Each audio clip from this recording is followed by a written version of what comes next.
Hi everyone, this is Mr. Tierney and I'm going to show you how to use this resource, Hooktheory.com, to create your compositions. So once you have registered for Hooktheory.com, your home screen will look like this. What I'm going to do is just go up into my right hand side and I can find my tabs.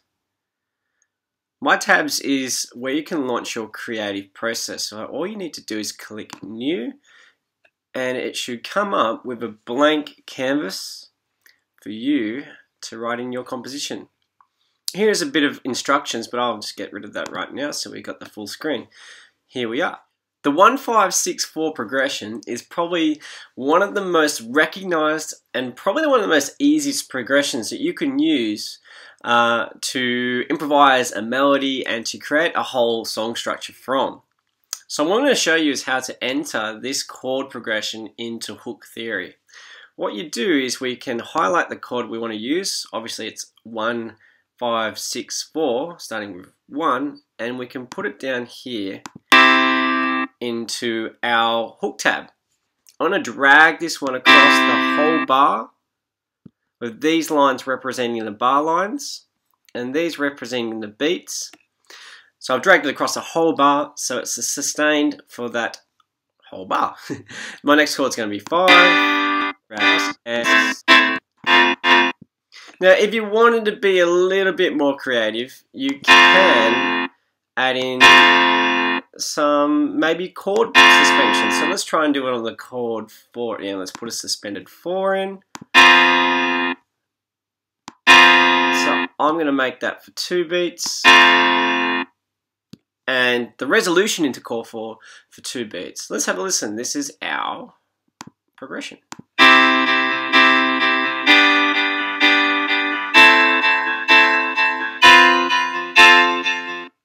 Alright, so that's going at a fairly fast tempo. That's the preset tempo that we have right here.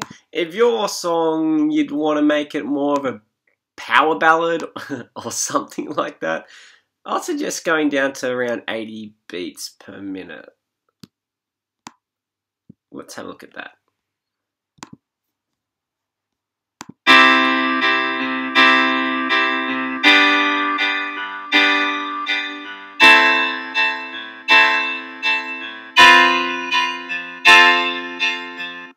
One of the great features of Hook Theory is that you can actually learn to play this song whilst you're composing it because it has the keyboard charts and also you can put down the guitar charts below. So once it's playing, you can follow along the notes and the fingerings of the chord.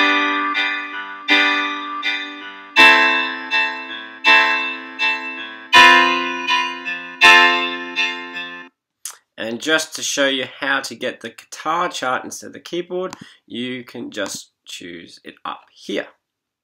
You can choose to have the finger numbers or the notes on the guitar. Usually we see the finger numbers, and I can show you that.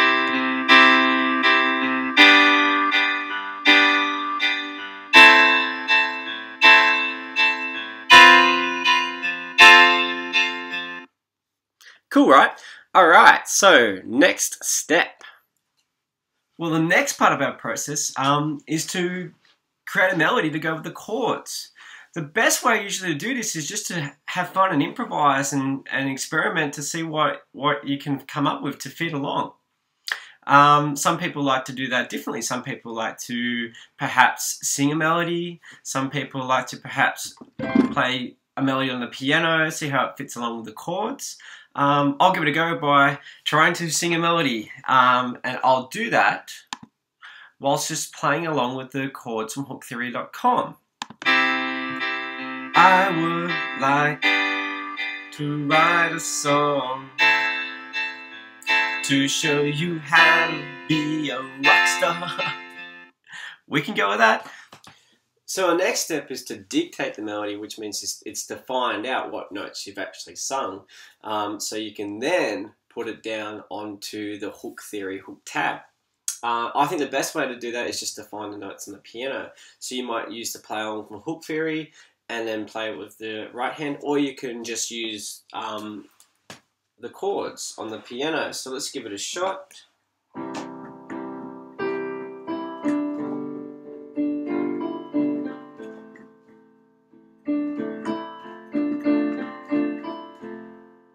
So I think that's just about it. We can move on to the next step. Okay, so our next step is we're going to add those notes now that we've dictated onto our hook tab.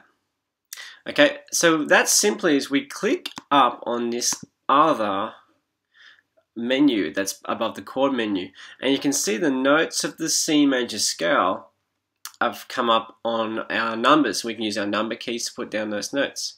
Obviously our key is C major, but we can change the key if we like, but let's keep it at that for now. Here is our note length, and this one will go for a whole bar, half a bar, 1 beat or a quarter of a bar, and so on, 1/8, 16th, or quavers, semiquavers.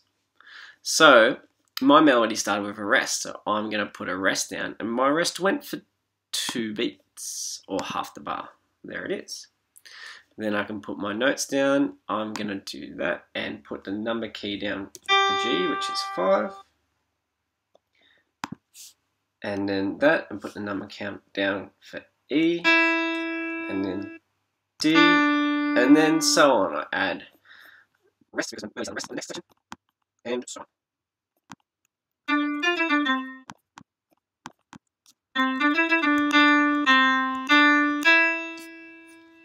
Now my last note went for a bit longer than that, so I'm just going to click and drag it to the end of the bar.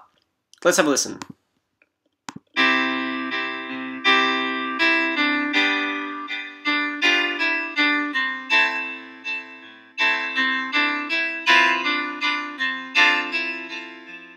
And if you can notice now, the notes I used in the melody didn't really fit in with this suspension I added, so I'm just going to go ahead and get rid of that. I can do that fairly easily.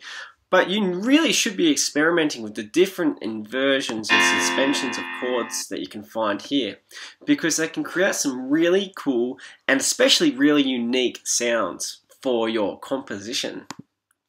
Okay, so now we're going to add lyrics to our song. And we can do that by clicking on the lyrics tab up here, which now appears as a bar for your lyrics. When you write the lyrics in, you can see now that they appear above the notes.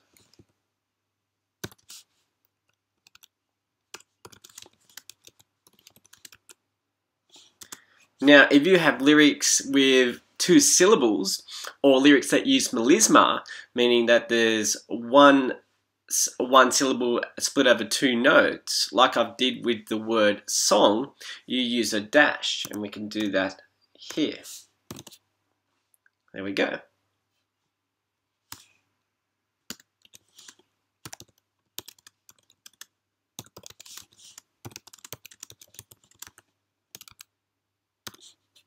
So there we have that. Pretty cool, right? Okay, so now we're up to the final stage of your composition process.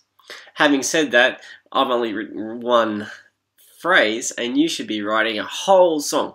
So I'm just going to pretend that I've done the rest and skip to the end, and I can here either save my song or even export it. I'm going to show you how to export it. We can just click on this tab right here.